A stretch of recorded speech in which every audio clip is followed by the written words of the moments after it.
Il y a bientôt un an, j'avais partagé une vidéo pour mes 6 mois dans la jungle. Pour resituer, j'ai passé 3 ans entre la France et la Colombie, où j'avais trouvé une terre d'accueil au cœur du Putumayo, au nord de la forêt amazonienne. Mes séjours là-bas étaient de plus en plus longs, et la dernière fois j'y suis resté 8 mois. C'est là-bas que j'ai découvert la peinture, il y a 2 ans et demi, grâce aux plantes qui enseignent. Ce fut une révolution dans ma vie. Je me suis retiré du monde pendant 1 an et demi pour ne faire quasiment que ça. J'ai rencontré ma discipline, celle de me lever chaque jour à 4 heures du matin pour faire du sport, puis commencer à peindre au lever du soleil à 6 heures jusqu'à son coucher à 18 heures. Je me suis rencontré dans des endroits insoupçonnés. J'ai rencontré le pouvoir des vibrations, des couleurs, de l'harmonie. En parallèle, j'ai commencé à canaliser des textes qui me donnaient des informations sur ce que je peignais, des messages personnels, mais aussi des enseignements universels pouvant toucher d'autres frères et sœurs. C'est également à cette période que j'ai commencé à canaliser des vibrations sonores me permettant de voyager dans l'espace et le temps, d'offrir des soins, de faire passer les âmes et d'ouvrir des puits de lumière dans les lieux, dans les maisons, pour soutenir celles et ceux qui y vivent. J'ai reçu tant de cadeaux des plantes, des anges, des esprits, des dieux. Puis le chapitre colombien s'est refermé. Ma mère s'est blessée et s'est retrouvée en fauteuil roulant. Je suis rentré la soutenir dans sa guérison et l'aider au quotidien. Rentrer chez sa mère à 34 ans, c'est une sacrée expérience. Cela faisait 16 ans que j'avais quitté la Bretagne, quitté le foyer familial avec une immense soif d'indépendance et de liberté. Je suis resté 6 mois auprès d'elle et ce fut une expérience incroyable, profondément guérisseuse.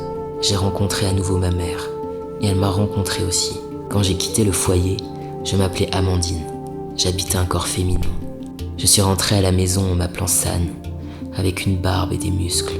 Jamais je n'aurais pu imaginer un tel chemin il y a 16 ans. Jamais. Cette nouvelle rencontre n'a pas été facile tous les jours, mais elle fut absolument nécessaire et merveilleuse. N'oubliez jamais que nos mamans sont parfaitement imparfaites, comme nous toutes et nous tous, et qu'il ne faut jamais faire de peine à nos mères, aussi imparfaites soient-elles, car ces mères nous ont donné la vie.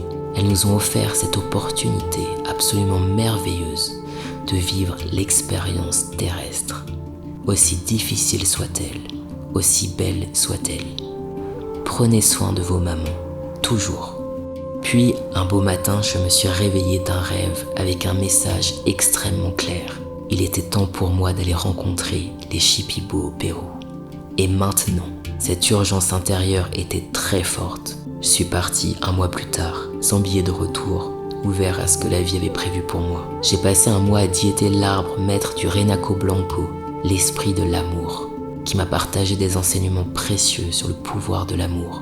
Nous venons toutes et tous de la même source. Nous sommes toutes et tous des miroirs les uns des autres, des manifestations de la même énergie.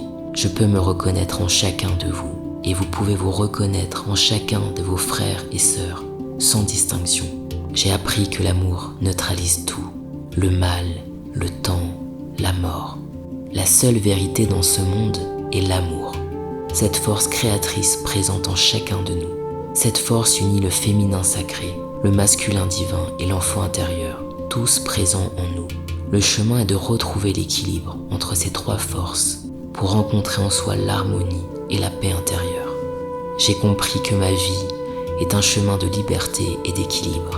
L'équilibre entre le masculin et le féminin, entre le matériel et le spirituel, entre l'ombre et la lumière.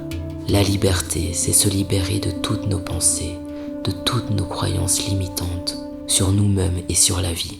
C'est retrouver la foi que nous avons perdue en nous incarnant sur Terre. Car la particularité de cette planète, c'est que nous oublions tout en venant expérimenter la matière, le corps, l'illusion de la séparation avec le grand tout, avec l'amour. C'est le jeu, le contrat que nous avons signé en venant visiter cette dimension. Puis pas à pas, nous nous rappelons que nous sommes un avec l'amour, avec l'unité divine présente en chacun de nous. Peu à peu, nous nous rappelons. J'ai rencontré la méditation il y a 8 ans, première révolution dans ma vie. Elle a transformé mon paradigme, ouvert la voie vers un autre monde. Depuis cette rencontre transcendante, j'ai commencé à avoir des visions de montagnes, des Andes, des visages du peuple quechua. Les Andes péruviennes m'appelaient donc depuis longtemps. Mon prénom de naissance est Amandine. Am, Andine. Peut-être un message. Après ma diète, j'ai décidé de me reposer sur cette terre sacrée. 2 jours après mon arrivée, j'ai su que je voulais m'y installer pour un moment. Je n'ai jamais rencontré un tel territoire. L'énergie est si forte, si haute. Les paysages sont à couper le souffle. Les apous, qui sont les montagnes médecines de cette terre, sont si puissantes. Une énergie féminine créatrice habite absolument tout. J'y ai rencontré ma communauté, des personnes de mon âge en chemin avec les plantes, des thérapeutes, des artistes, des musiciens vivant ici pour apprendre les uns des autres. Et j'y ai fait une rencontre aussi bouleversante que celle de la peinture. J'ai rencontré ma voix, la musique, la guitare, la composition de chansons. Tout un monde s'ouvre à moi. Mes peintures se transforment en textes, mes textes en chansons. Ce qui me fascine le plus dans la rencontre avec un art, c'est de ne rien savoir. Comme avec la vidéo quand j'avais 12 ans, comme avec la peinture il y a 2 ans et demi. Je suis une page blanche et je ne veux rien savoir. Je ne veux pas apprendre en regardant des tutos ni en lisant des livres.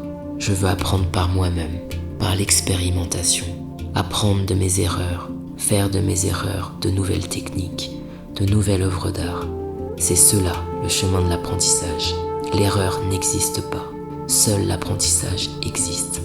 Pour moi, c'est ça l'art, la liberté de ne pas savoir et d'embrasser cette ignorance, de faire confiance au processus, comme avec la vie finalement. Avoir une foi totale en la vie, en l'amour et en l'art.